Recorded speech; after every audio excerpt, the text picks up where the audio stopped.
মানুষ তার প্রতিশোধ নিয়েছে একটা পর্যায়ে এসে, কিন্তু সেই মানুষ পরিবর্তন আনলেও সে রাজনীতির মূল কেন্দ্রের মধ্যে প্রবেশ করতে পারেনি। বন্ধ্যা সময় যাচ্ছে।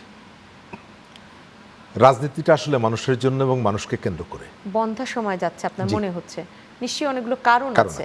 জি, রাজনীতি তো মানুষের জন্য এবং মানুষকে কেন্দ্র করে, কিন্তু কখনো কখনো রাজনীতি থেকে মানুষ বিচ্ছিন্ন হয়ে যায়, এবং যখন মানুষ বিচ্ছিন্ন হয়ে যায় তখন শাসকরা বিচ্ছিন্ন হয়ে পড়েন এবং তারা নানাভাবে কখনো দানব হয়ে ওঠেন, কখনো মানুষের বিপক্ষে অবস্থান গ্রহণ করেন, মানুষের উপরে প্রতিশোধ নেন, মানুষকে নিয়ে ঠাট্টা মশকরা করেন, মানুষের কষ্টগুলোকে নিয়ে তারা এক ধরনের উপহাস করেন।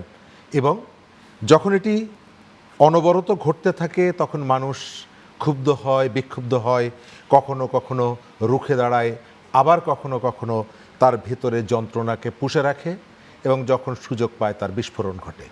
আমাদের জুলাইটা যেটা হয়েছিল, আমাদের এখানে নানা সময়ে রাষ্ট্রের পক্ষ থেকে যে কথাগুলো আমরা শুনতাম, বিদ্যুৎ বন্ধ করে দেব, প্রধানমন্ত্রী, রাষ্ট্রের সরকার প্রধান তিনি বলতেন, কথার মধ্যে ভাবখানা ছিল যে এই বিদ্যুৎ তিনি তার নিজের সম্পদ বা সম্পত্তি দিয়ে আমাদেরকে উপহার হিসাবে দিচ্ছেন।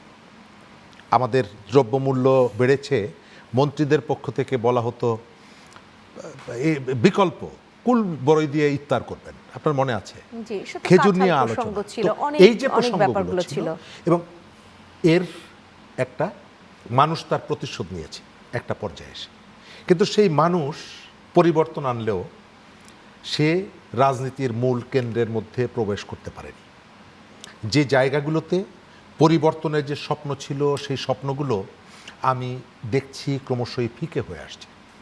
যাদের কাছে প্রত্যাশার জায়গা ছিল, প্রত্যাশা ছিল যাদেরকে কেন্দ্র করে, সেই জায়গাগুলোতে আমি দেখতে পাচ্ছি যে অনেকগুলো ব্যত্যয় লক্ষ্য করা যাচ্ছে। কেবলমাত্র জুলাই শাসকের পরিবর্তনের জন্য জুলাই আসেনি, জুলাই এসেছিল আপনার রাজনীতিতে তার যে রাজনৈতিক সংস্কৃতি, এই সংস্কৃতি পরিবর্তনের জন্য, রাষ্ট্রের আচরণের মধ্যে কতগুলো পরিবর্তনের জন্য। আবার জুলাই এসেছিল ওই মানুষের জীবন জীবিকার যে সংকটগুলো, সেই সংকটগুলোকে অ্যাড্রেস করবে, পরিবর্তনের চেষ্টা করবে।